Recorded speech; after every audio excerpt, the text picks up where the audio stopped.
Salve, salve galerinha, que bom que você está assistindo esse vídeo, é muito bom ter você como telespectador aqui no canal.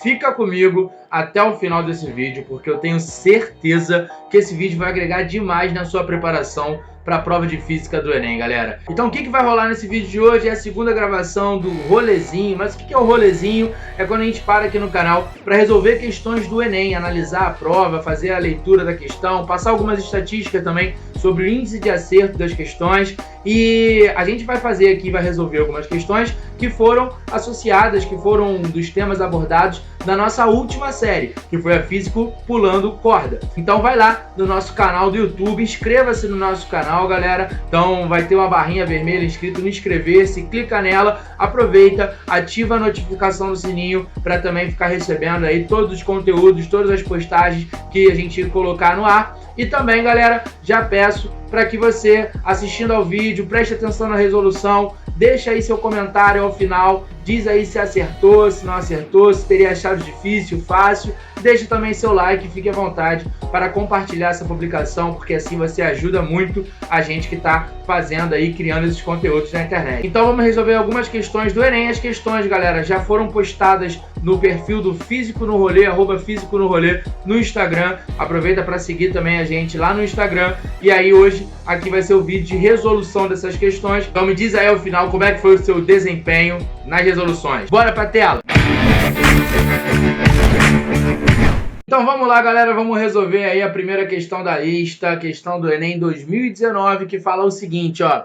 Em qualquer obra da construção civil, é fundamental a utilização de equipamentos de proteção individual, conhecido também aí como EPI, tal como capacetes. Por exemplo, a queda livre de um tijolo de massa 2,5 kg, de uma altura de 5 metros, cujo impacto contra um capacete pode durar até 0,5 segundos, resulta em uma força impulsiva média maior do que o peso do tijolo. Suponha que a aceleração gravitacional seja de 10 metros por segundo ao quadrado e que o efeito da resistência do ar seja desprezível. Ele quer saber aí qual é a força impulsiva média gerada por esse impacto e quanto que essa força equivale ao peso dos tijolos. Olha, vai equivaler aí ao peso. Então vamos lá, galera. Primeira coisa, lê o texto. À medida que você lê o texto, você tem que estar tentando interpretar, entender o que está acontecendo ali. Então vamos fazer essa análise. Já lemos o texto, vamos fazer essa análise aí e também perceber no texto os dados que foram mencionados. Então está tendo uma obra e nessa obra ele está supondo uma situação em que um tijolo de massa 2,5 kg, então esse dado é conhecido, a gente sabe, a massa do tijolo 2,5 kg, está na unidade correta, vai cair de uma maneira que ele definiu já como é que é. Esse tijolo vai cair em queda livre. Queda livre, galera, você tem que lembrar que é aquela situação em que um corpo ele é abandonado de uma certa altura, então a velocidade inicial do tijolo é 0, ele vai cair uma altura, no caso aqui de 5 metros, repara que as grandezas foram mencionadas nas unidades corretas, ele vai cair o tijolo a essa altura de 5 metros, vai acabar batendo num capacete, tá? E o tempo de contato entre o tijolo, que vai cair a essa altura de 5 metros, e o capacete é de meio segundo, 0,5 segundos. Isso vai, obviamente, gerar uma força nesse impacto, né? Ele quer saber justamente que força é essa. Ele considerou a gravidade igual a 10, desprezou o efeito da resistência do ar. Então, é como se a gente estivesse considerando uma queda livre num vácuo. Então, desprezou a resistência do ar. E ele quer saber o valor dessa força, comparar o valor dessa força ao peso de um tijolo. Lembra que o peso a gente já sabe, né? Porque ele deu a massa e a gravidade. Lembra que o peso do tijolo vai ser calculado aí como sendo o mg. Então, no caso, o peso do tijolo seria 2,5 vezes 10, 25 newtons. Então, a gente vai ter que ver quanto que vai valer essa força média e comparar com esse peso do tijolo. Para isso, a gente vai ter que fazer duas análises. Qual é a primeira das análises? Bom, primeira coisa que a gente tem que analisar nessa questão é entender aí, ao final dessa queda, com que velocidade o tijolo vai estar atingindo o capacete. Para isso, a gente vai poder fazer de duas formas. A primeira maneira que eu vou resolver isso é analisando a queda livre. Como ele já falou, né, o tijolo vai fazer uma queda livre. A queda livre, galera, é um movimento que acontece numa reta, ou seja, uma trajetória retilínea, e ao longo dessa queda existe uma aceleração, que é a aceleração da gravidade. Por ser um movimento que acontece numa reta e possui uma aceleração, esse movimento ele vai ser ditado pelas leis do MRUV, porque isso vai representar um movimento retilíneo, a trajetória numa queda livre de uma reta, uniformemente variado, porque existe uma aceleração, e a aceleração é a aceleração da gravidade. Então eu fiz um desenhozinho aqui para representar. O tijolo inicialmente tem velocidade nula, tá? Ele vai cair essa altura de 5 metros, de acordo com essa aceleração da gravidade, que vale 10 metros por segundo ao quadrado, e ao final desses 5 metros ele vai ter uma velocidade. Como isso vai representar o movimento variado, as equações que eu tenho no movimento variado vão poder ser utilizadas para a gente poder interpretar e chegar nessa conclusão. Por isso eu tenho que lembrar das equações. Quais são as equações do movimento variado, galera? São essas três que eu já pus aí na tela. Então a gente pode escrever ΔS V0T AT2 sobre 2, ou V igual a V0 mais AT, ou V quadrado V0 ao quadrado mais 2A ΔS, que é a equação do Torricelli. Então a primeira é a equação horária da posição, a segunda é a equação horária da velocidade, a terceira é a equação do Torricelli. Eu vou ver dentro dessas minhas equações qual é aquela mais vantajosa, qual é aquela que está associada aos dados ali que eu vou ter que trabalhar. E aí, nesse caso, aquela que é mais vantajosa para trabalhar é a equação do Torricelli, porque o que eu sei dessa queda livre? Velocidade inicial, check, tenho. Gravidade, que é a minha aceleração, também tenho, check. ΔS, que seria essa altura de 5 metros que ele vai cair, também tenho, check, que era a velocidade final. Repara que todos esses dados estão aqui incluídos na minha equação do Torricelli, e é ela que eu vou utilizar. Então, colocando os dados aqui, vai ficar aqui V final ao quadrado, quero descobrir que velocidade é essa, V0 é 0. 2 vezes a aceleração, que é a gravidade, vale 10, e ΔS 5. Então, V quadrado vai ser igual a 100, né? 2 vezes 5, 10 vezes 10, 100. Então, qual é a velocidade que o tijolo alcança ao final desses 5 metros?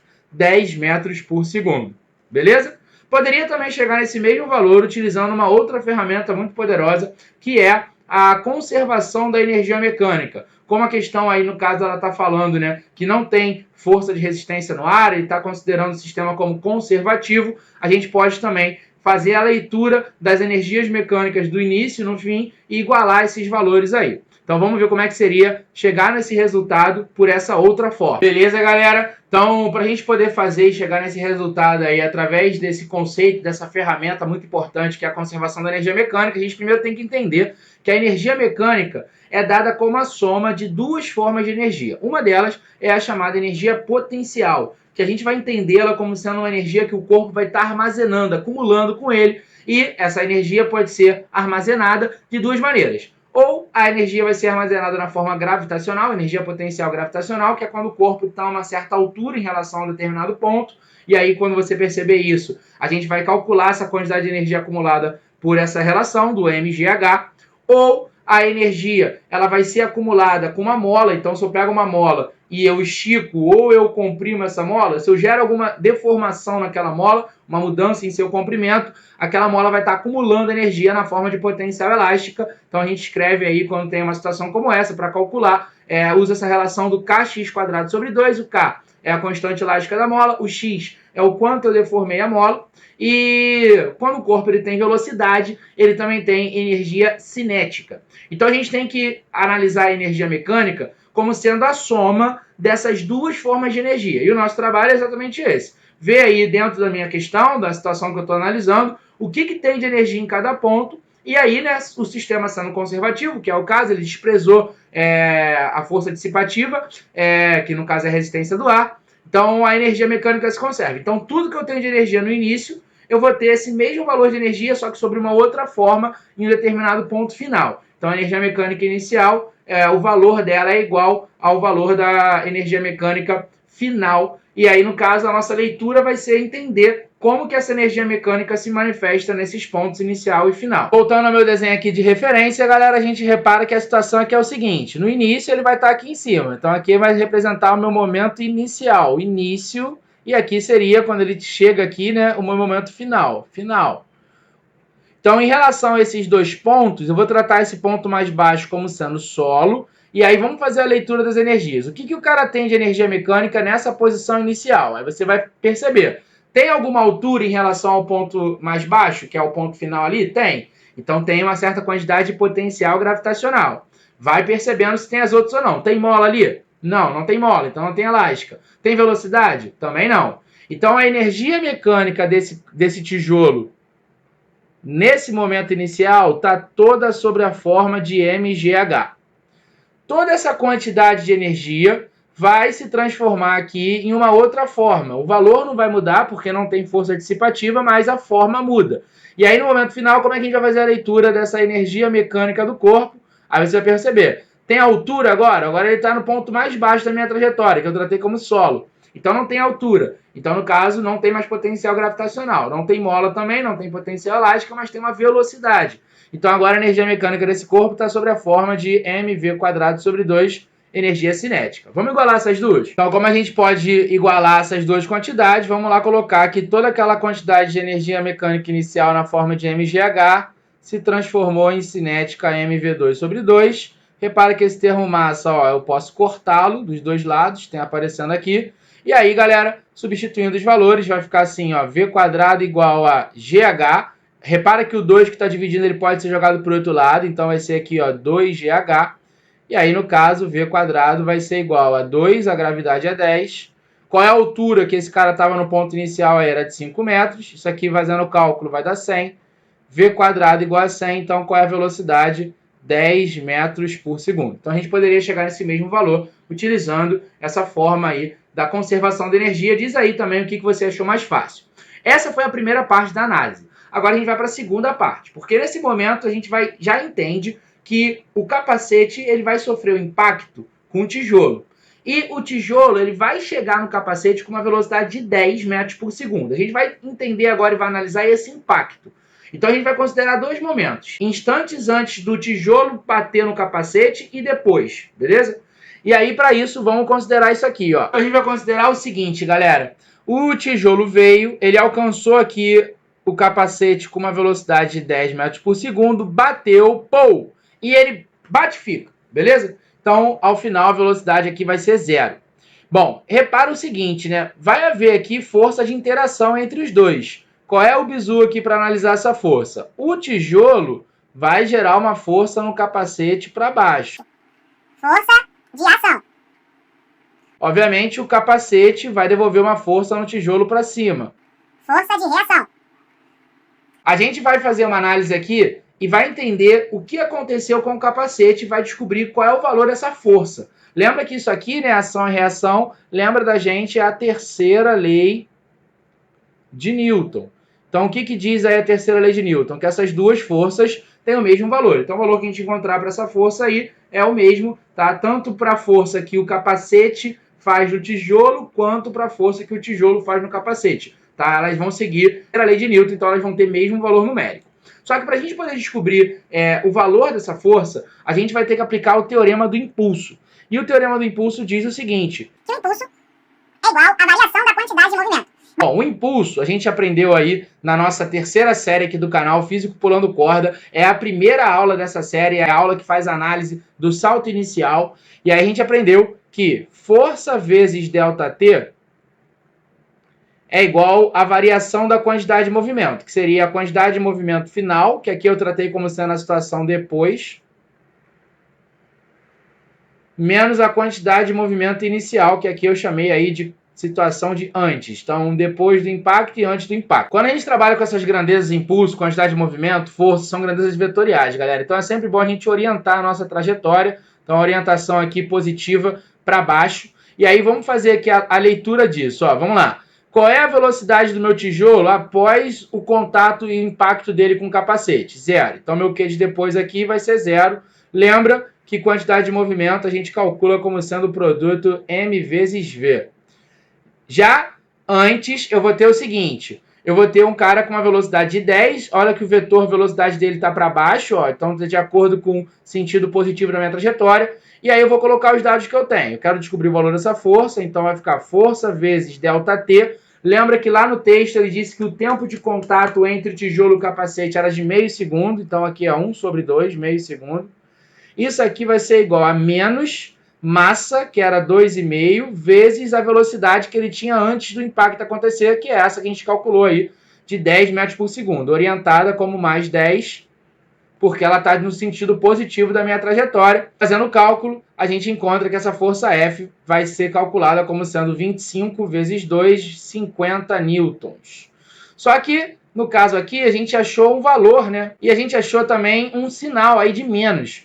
Então, o que a gente está calculando? Bom, então repara que a gente fazendo essa leitura, a gente descobre que essa força F tem valor de 50 newtons, e esse menos aqui, galera, ele mostra a orientação. Então, repara que não deu como negativo. Então, a gente não tinha posto lá no início o sentido para baixo como positivo. Se deu negativo é que essa força foi analisada para cima. Então, a gente calculou aqui que essa força de reação que o capacete fez para poder frear aí, né, o tijolo, teve um valor de 50 newtons e orientada para cima, no caso, para cá. Obviamente que para o capacete essa força vai ser para baixo, o valor dela é igual, 50 newtons. E no caso, como ele quer comparar o valor dessa força 50 com o peso, lembra que o peso do tijolo, né, era de 25 newtons, a força não deu 50. Então essa força equivale a 2 vezes o peso do tijolo, gabarito, letra A. Bom, passando um dado interessante também, galera, no ano que caiu essa questão, que foi o ano de 2019, os candidatos que fizeram a prova azul do Enem tiveram um índice de 13% de acerto nessa questão. Então, 13% dos candidatos acertaram essa questão, o resto, ou seja, 87% da galera, errou essa questão. Você teria acertado ou teria errado? Entendeu a resolução? O que achou dela? Achou fácil, difícil? Deixe seu comentário e vamos para a próxima. Beleza, galera, então vamos para a nossa segunda questão. A segunda questão de hoje foi uma questão do Enem PPL, tá? Do ano de 2018, questão teórica. Vamos ler, interpretar e partir para a resolução. Ela fala o seguinte, ó. Ao soltar um martelo e uma pena na Lua, em 1973, o astronauta David Scott confirmou que ambos atingiram juntos a superfície. Então ele foi na Lua, soltou o martelo, uma pena, e eles chegaram juntos ao solo. O cientista italiano Galileu Galileu, um dos maiores pensadores de todos os tempos, previu que, se minimizarmos a resistência do ar, os corpos chegariam juntos à superfície. E aí, né, essa ideia do Galileu, ela foi representada justamente, né, pelo astronauta. Na demonstração, o astronauta deixou caírem ao mesmo instante, de uma mesma altura, um martelo de 1,32 kg e uma pena de 30 gramas de massa durante a queda no vácuo, ou seja, sem a resistência do ar. Esses dois objetos apresentam iguais. Então vamos lá, galera. O cara pegou um martelo de massa maior, uma pena de massa menor, no vácuo, ou seja, sem resistência do ar, sem o ar presente ali para dificultar essa queda. Então, é uma queda livre que vai acontecer ali no vácuo. E os dois chegaram ao solo ao mesmo tempo, eles caíram da mesma maneira. Para ficar uma coisa mais visual, porque muitas pessoas, quando percebem isso, podem falar assim, cara, é impossível. Como é que um martelo e uma pena vão cair do mesmo jeito? Se eu pegar um martelo e uma pena e soltar aqui, não vai cair do mesmo jeito. Só que isso, galera, é uma condição especial de a gente desprezar, de a gente desconsiderar a resistência do ar. Ou seja, no vácuo, que aqui entre nós não existe, tem ar entre nós. Então, para ficar uma coisa mais visual, assiste esse vídeo aí, que foi produzido pela BBC, tá? Pra gente poder visualizar isso de uma maneira melhor e depois a gente volta para chegar no gabarito. Então vê o vídeo aí. Para facilitar a visualização de vocês dessa situação que está sendo falada aí nessa segunda questão que a gente está resolvendo, eu vou colocar esse vídeo aqui, o link para você assistir o vídeo por inteiro, tá? Na descrição do vídeo. Que foi produzido pela BBC, e aí eles visitaram um espaço, uma área da NASA, onde eles têm uma câmera de vácuo, uma sala que consegue fazer o vácuo naquele ambiente. E eles fizeram dois experimentos. A primeira situação, eles pegaram uma bola e uma pena e soltaram de uma mesma altura, só que com o ar. E aí a queda foi feita desse jeito aí, ó. Então, nesse primeiro momento, vai ser feita a queda dos dois com o ar. E aí, né, a queda é totalmente diferente. A bola, ela cai primeiro, devido à resistência do ar. A pena, ela sofre uma outra queda e chega ao solo muito tempo depois da bola. Bom, como eles têm essa tecnologia, eles tiraram todo o ar desse ambiente, criaram ali naquele ambiente o vácuo e repetiram essa queda. Aí agora vamos ver como é que vai ser agora sem o ar. Vai ficar totalmente diferente. Sem o ar agora, galera. Tirando o ar, fazendo naquele ambiente o vácuo, repara como mudou a queda da bola e da pena. Agora eles estão caindo juntos. É justamente isso que essa questão está dizendo. A gente vai ter que entender o porquê que isso vai acontecer. O que faz com que esses caras caiam da mesma maneira? Tá? Olha que louco, cara. Caindo juntinho, ó. Chegaram no solo agora ao mesmo tempo, beleza? Então, depois dá uma olhada por completo nesse vídeo, que ele é muito legal. Mas agora vamos para a resolução para a gente poder entender o porquê que isso acontece. E aí, assistiu o vídeo? Muito louco, né, galera? Repara que quando retira o ar, tanto a bola, né? Eles usam uma bola e a pena caem da mesma maneira. É muito lindo de ver, né? Muito bonito, né? E aí, assim, galera, por que vai acontecer isso? Então vamos fazer uma análise, tanto do martelo, que é o caso que a questão aí usou no texto, e da pena, para a gente entender quais as forças que atuam nesse cara ao longo de uma queda. Lembra que a resistência do ar foi desprezada. Então, no martelo, galera, vamos analisar aqui. Ó, o que tem de força atuando no martelo? Vai ter a força peso. Peso. Beleza? Bom, peso do martelo vou chamar de PM. Essa força peso é a única força que está atuando no martelo ao longo dessa queda. Então ela funciona como uma força resultante. É ela que vai ser responsável pela aceleração que ele vai adquirir ao longo dessa queda. Então essa força peso do martelo, então vai ser assim, ó, Mzão G. Tratei a massa do martelo como sendo Mzão, tá? Então Mzão G, peso do martelo, é igual a força resultante, é igual a Mzão A, segundo a lei de Newton. Repare que eu vou poder cortar esse elemento aqui, ó, esse termo M vai embora, e aí o que a gente garante? Que a aceleração do martelo ao longo da queda equivale à gravidade, a aceleração dele é G. Vamos fazer a mesma análise para a pena? Qual é a força que atua na pena se a gente desprezar o ar, se a gente desprezar a resistência do ar, só tratar como vácuo ao longo de uma queda? A força que atua nela é o peso. Peso da pena. Só que, de novo, é a única força que atua no corpo. Então, ela funciona como resultante. Então, peso da pena, massa da pena eu vou tratar como Mzinho. Mzinho G igual a MA, já que é a única força que tem, é resultante. Repara que eu vou poder cortar esse termo massa. E aí, de novo, olha o que apareceu para a pena. A aceleração ao longo da queda equivale à gravidade. Então, independente da massa, quando a gente está numa situação dessa de queda livre no vácuo, independente da massa, o corpo ele fica sujeito a uma mesma aceleração, que é a aceleração da gravidade do local em que esse experimento está sendo feito, em que essa queda está sendo realizada. E aí, assim, ó, só para a gente entender melhor o conceito, na Terra a gravidade tem um valor, né? Qual é o valor que a gente trabalha aí, né? 10 metros aproximado, né? 10 metros por segundo ao quadrado. O que significa dizer esse valor aqui para a gente? Que um cara que está caindo segundo a aceleração, a cada 1 segundo altera a sua velocidade em 10 metros por segundo.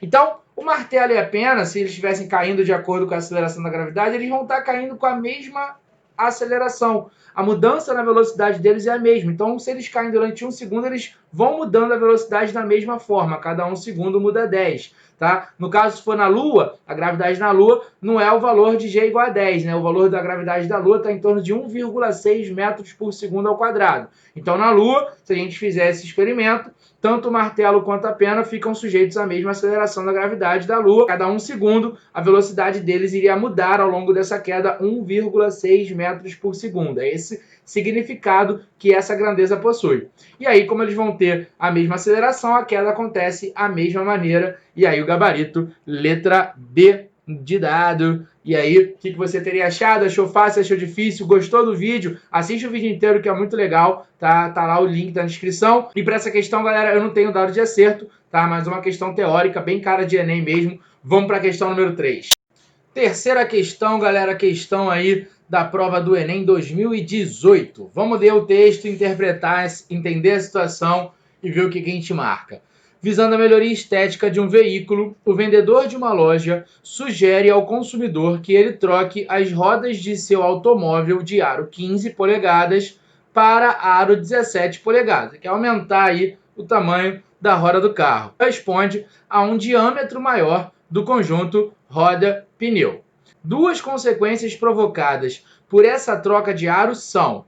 Então ele vai perguntar sobre, nas opções, né, sobre o que vai acontecer quando a gente eleva o centro de massa, porque eu aumentando a roda do carro, eu vou estar aumentando o posicionamento do centro de massa do carro em relação à estabilidade desse carro. Também comparar a velocidade do automóvel em comparação aí à leitura do velocímetro. Você tem que saber que o velocímetro ele vai marcar a velocidade angular, tá, do carro. E aí vamos fazer essa análise para a gente poder ver melhor aí. Vamos para o desenho do quadro. Bom, vamos lá, galera. Vamos começar aí fazendo análise sobre a velocidade, né? Então, a primeira coisa que você tem que entender é que o velocímetro...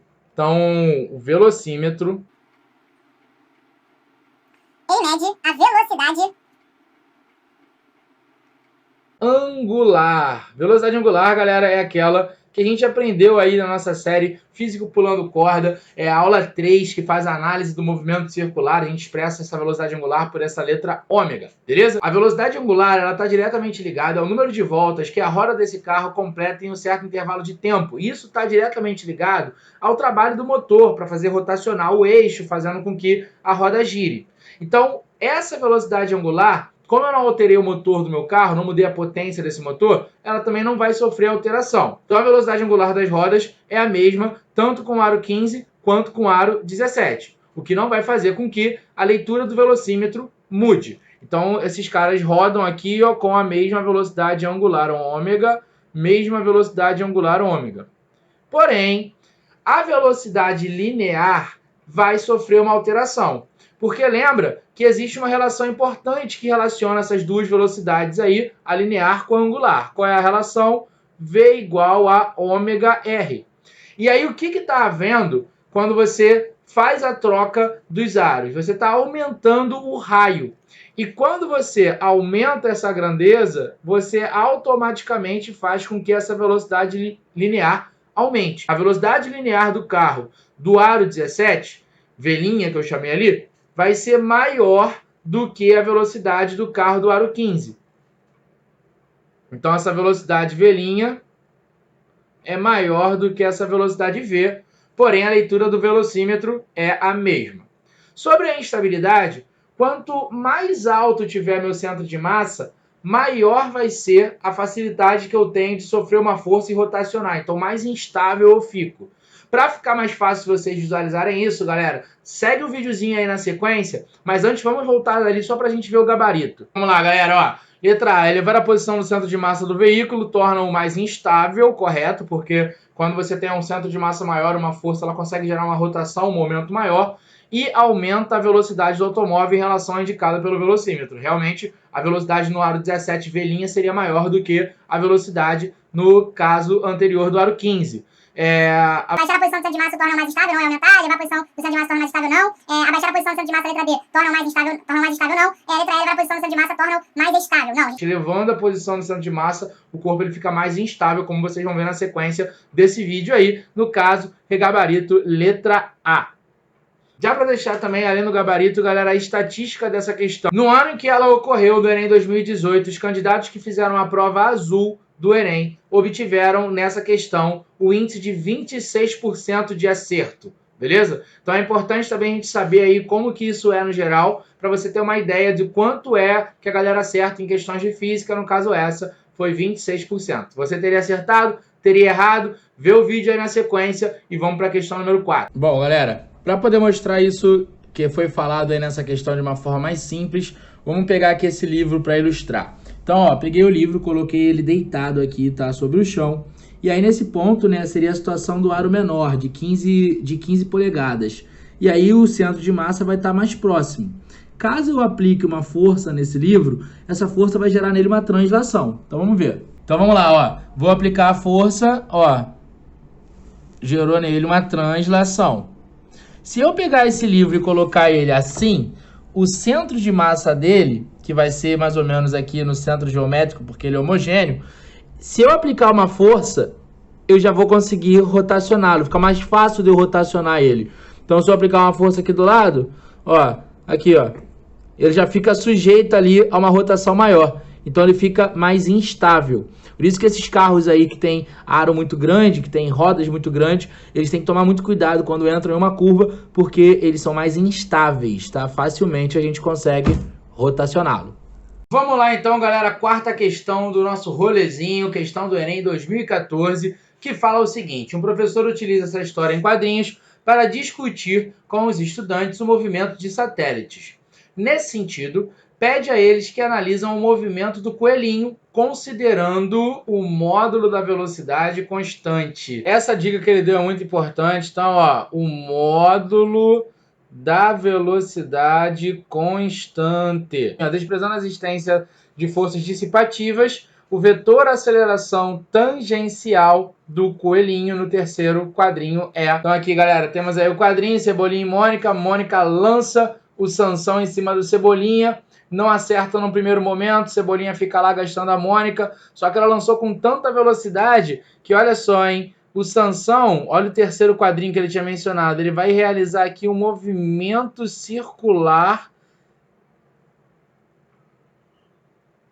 em torno do nosso planeta, vai passar pela Mônica de novo e vai acertar o Cebolinha, depois ela fica gastando o Cebolinha lá.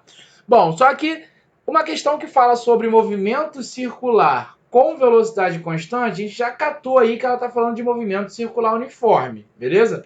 E aí ela vai perguntar o seguinte, ó, vamos lá no texto. Já percebemos que a questão fala de MCU, ele está querendo saber o vetor aceleração tangencial. Essa questão, galera, a gente vai ter que entender o seguinte: quando a gente fala sobre a aceleração é uma grandeza que está ligada numa mudança no vetor velocidade, já que velocidade é uma grandeza vetorial.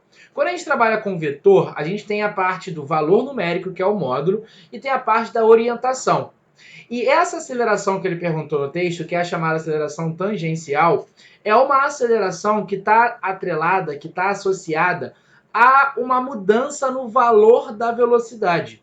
O que nesse caso não vai haver, porque não tem mudança no meu valor da velocidade. O módulo da velocidade do Sansão, enquanto ele executa esse movimento circular, é constante.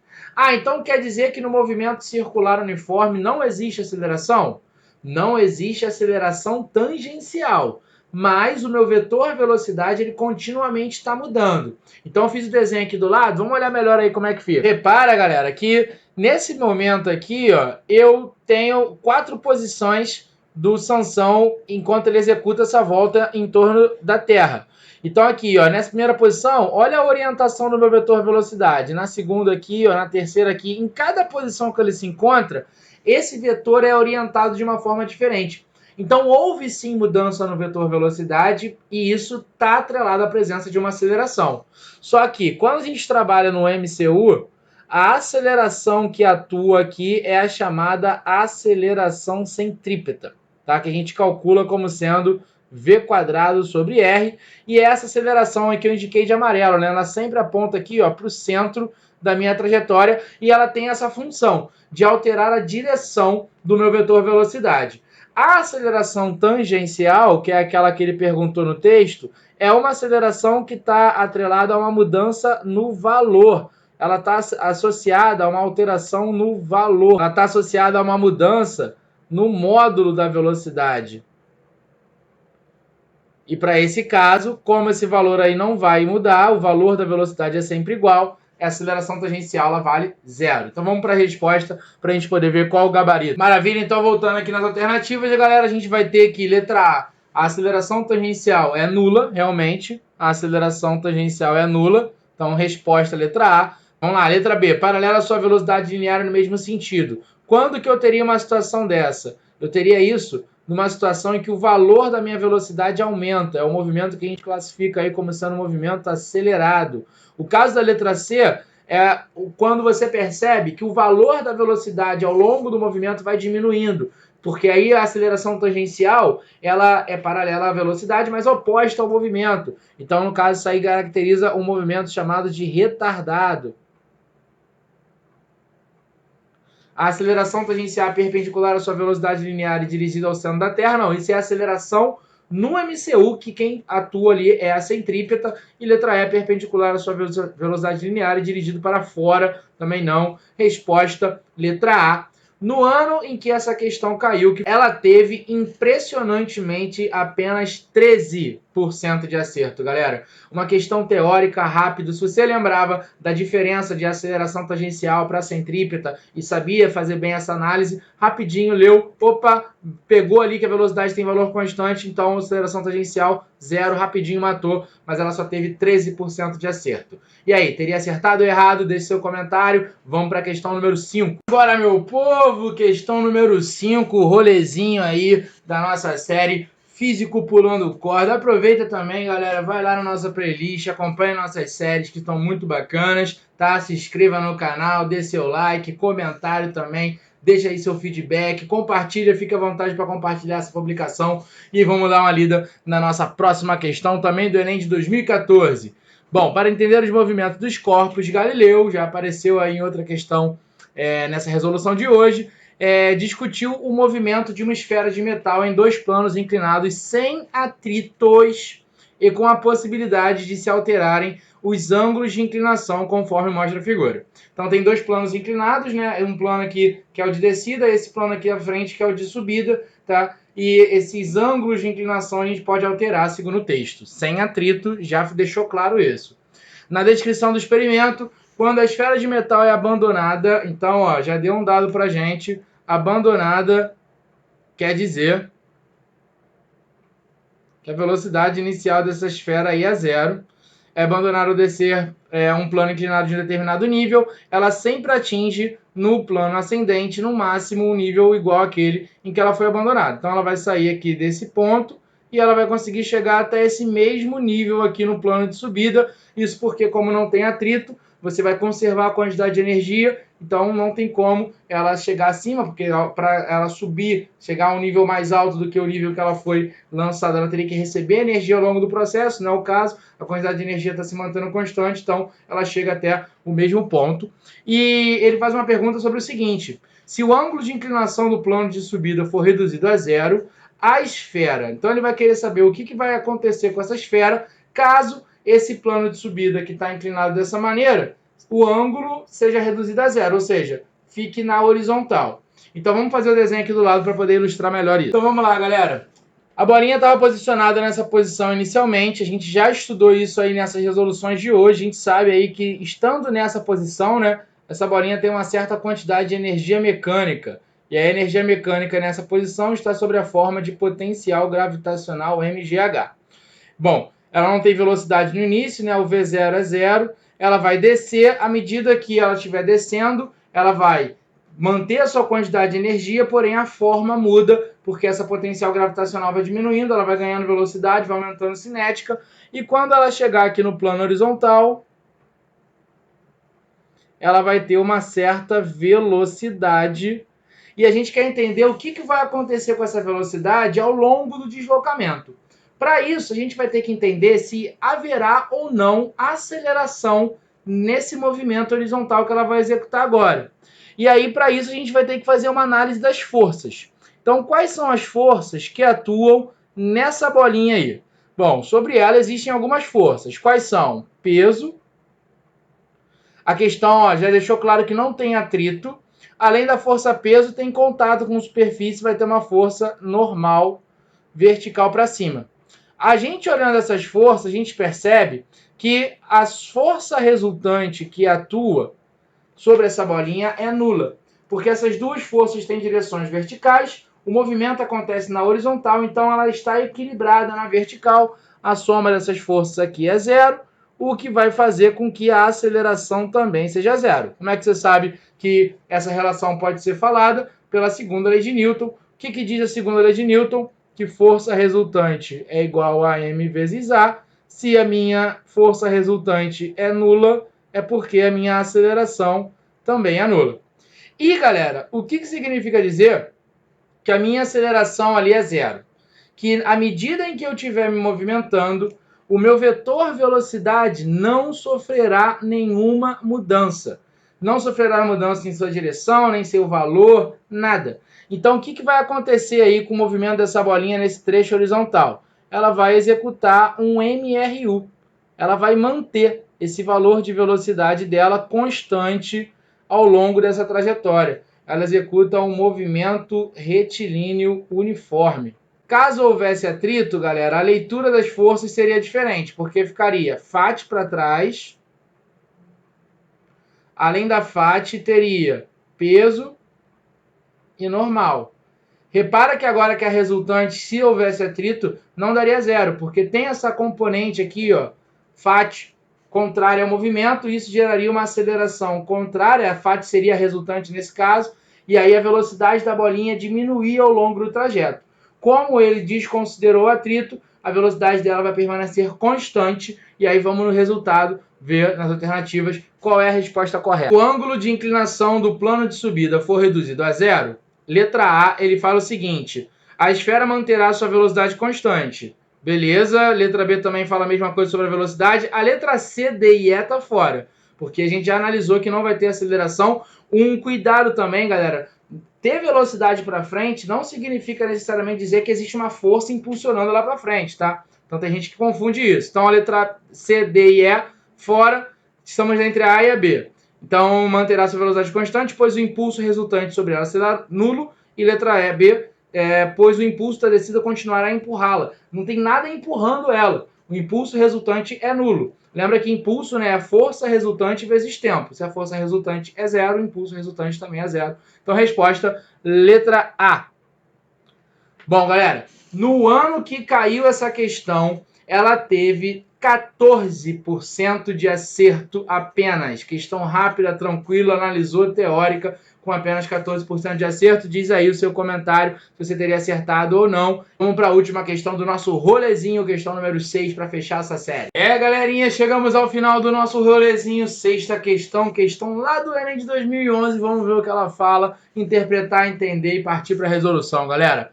Para medir o tempo de reação de uma pessoa, pode-se utilizar a seguinte experiência. Primeiro, mantenha uma régua com cerca de 30 centímetros suspensa verticalmente, segurando-a pela extremidade superior, de modo que o zero da régua esteja situado na extremidade inferior. Segundo passo, a pessoa deve colocar os dedos de sua mão em forma de pinça, próximos do zero da régua sem tocá-la. Terceiro, sem aviso prévio, ou seja, sem avisar que vai fazer aquilo, a pessoa que está segurando a régua deve soltá-la, a outra pessoa deve procurar segurá-la o mais rapidamente possível e observar a posição onde conseguiu segurar a régua, isto é, a distância que ela percorre durante essa queda. Bom, então basicamente o que ele quis dizer é o seguinte, galera. Basicamente, então, galera, o que ele quis dizer no texto é o seguinte. Óbvio, você precisa de duas pessoas, né, que só tem eu, só para ilustrar um pouquinho melhor. Como está no desenho, uma pessoa segura aqui em cima, olha o desenho que está aqui em cima, a outra pessoa coloca os dedos em forma de pinça e coloca alinhado aqui com zero. Essa pessoa que está segurando soltou, a régua vai cair, para testar o tempo de reação dessa pessoa que está com o dedo em forma de pinça, porque quando a pessoa segurar, ele vai ver qual é a altura aí que a régua caiu e, por base de cálculos, a gente consegue descobrir quanto tempo demorou isso, consequentemente descobrir qual é o tempo de reação dessa pessoa que segurou a régua. Tranquilo? Para que ele continue a questão falando assim, ó. O quadro seguinte mostra a posição em que 3 pessoas conseguiram segurar a régua e os respectivos tempos de reação das mesmas. Então, aquela que segurou a régua, deixou a régua cair menos, é que tem o melhor tempo de reação. Então, que pessoa é essa que teve o melhor tempo de reação das 3? Essa que deixou a régua cair apenas 0,10 metro. E aí o tempo de reação dela foi de 0,14. A outra pessoa, com o segundo melhor tempo de reação, é a que teve o tempo de reação de 0,17. Repare que houve uma diferença entre um e outro, né, de 0,03 segundos. Só que nesse tempo de 0,03 segundos, olha quanto que a régua andou além. Ela andou 0,15. Então, houve um acréscimo aqui de 0,05 metros nesse intervalo de tempo de 0,03 segundos. Então, repara que a régua ela andou mais rapidamente entre um intervalo de tempo e outro. Depois, ó, o mais lento, que teve o pior tempo de reação, demorou 0,24 segundos. Mas, passando esses 0,24 segundos, a régua tinha caído 0,3. Ó, é o dobro, ó, do que levou. E repara que não dobrou o tempo, né? A diferença aqui de um para outro é de 0,07 e aí ela conseguiu dobrar aquilo que ela tinha andado. Então, à medida que a régua está caindo, ela está ficando cada vez mais rápida. Bom, é sobre isso que a questão fala. A distância percorrida pela régua aumenta mais rapidamente que o tempo de reação. Por quê? Aí ele vai querer a resposta. Letra A energia mecânica da régua aumenta. Não, a energia mecânica da régua não aumenta, ela permanece constante, só está tendo uma mudança de potencial para a cinética. A resistência do ar aumenta, não também. A aceleração de queda da régua varia, também não. Está ficando mais rápida porque existe uma aceleração. Mas essa aceleração é provocada por uma força. É o que ele vai falar na letra D. A força-peso da régua tem valor constante, o que gera um movimento acelerado. Realmente, a força-peso dessa régua tem um valor constante, é calculada como sendo o produto M vezes G. A gente já fez essa análise, isso aqui vai dar uma aceleração a essa régua constante, que no caso aqui vai ser a gravidade. Então, como a aceleração ela é constante, você vai ter ali uma mudança na velocidade, sempre é uma taxa, mas aumentando o valor da velocidade do corpo, que vai caracterizar um movimento acelerado. Então, o cara vai ficando a cada segundo mais rápido, a cada intervalo de tempo que se passa mais rápido, e aí ele vai andar distâncias maiores. Letra D, o gabarito. Então, o gabarito dessa aí, letra D, e a letra E, a velocidade da régua constante. Não, se a velocidade da régua fosse constante, essa relação de tempo também se manteria constante. Ou seja, ele demorou 0,14 para descer 0,10, isso se manteria. Então, para dizer 3 vezes mais que 0,30, deveria ser o triplo desse tempo, que não apareceu, não houve isso. Bom, e aí, conseguiu entender essa questão? O índice de acerto dela, galera, já foi maior do que das outras, foi cerca de 30%. Você teria acertado, teria errado? Diz aí pra mim, conversa comigo, dê seu comentário, dê seu like, compartilhe para seus amigos também poderem ver essa análise de questões que a gente fez. Obrigado por você ter assistido esse vídeo até o final, tenho certeza que ele agregou muito valor à sua preparação e até o próximo rolê. Valeu, galera!